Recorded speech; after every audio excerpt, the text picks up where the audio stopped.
প্রিয় মৎস্য খামারি ভাই বন্ধুগণ, আসসালামু আলাইকুম। তো আশা করি সকলে ভালো মুক্তি সুস্থ আছেন।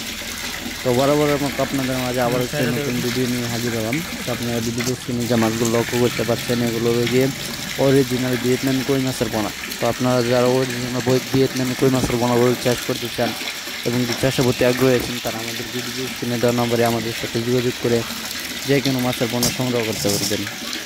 আমাদের কাছে রয়েছে দেশি ও বিদেশি নানান জাতীয় মাছের পোনা, যেমন দেশি শিং, দেশি মাগুর, ভিয়েতনাম শোল, ভিয়েতনামি কই, অরিজিনাল টাইগার জাতীয় মনুষ্য তেলাপিয়া, হাইপাং ঘাস, আর রয়েছে সাদা কাপ জাতীয় যে কোনো ধরনের দেশি ও বিদেশি মাছের পোনা। তো আপনারা যারা এই ভিয়েতনামি কই মাছের পোনাগুলো চাষ করতে চান এবং কি চাষের প্রতি আগ্রহী আছেন, তারা অবশ্যই চাষের আগে ভালো করে পুকুর প্রস্তুত করে নেবেন এবং কি পুকুর যদি সঠিকভাবে সঠিক নিয়মে প্রস্তুত না করতে পারেন, তাহলে এই মাছ চাষে সফলতা আয় করতে পারবেন না।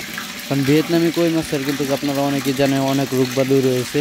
তার মধ্যে যদি আপনারা পুকুরটা সঠিকভাবে সঠিক নিয়মে পরিষ্কার করে এবং কি প্রস্তুতি করতে পারেন, তাহলে এই কই মাছ চাষ করে ভালো মুনাফা আয় করতে পারবেন।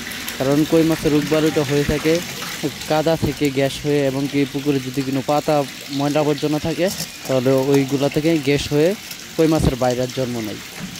তা আমরা যদি পুকুরটা প্রস্তুত করি, দেখা গেলো পুকুরের সাথে যত ময়লা আবর্জনা রয়েছে ওইগুলো পরিষ্কার করে নিতে হবে, এবং কি পুকুরে যদি কাদামাটি বেশি হয়ে থাকে তাহলে ওর উপরে কিছু কাদামাটি কমিয়ে নিতে হবে, এবং কি পুকুরে টিএসপি সার রয়েছে, মাইটা সার রয়েছে, সমিতন রয়েছে, আর বিভিন্ন ধরনের মেডিসিন রয়েছে, যা আপনারা পুকুরে ব্যবহার করে এই মাছগুলো পুকুরেতে ছাড়তে পারবেন।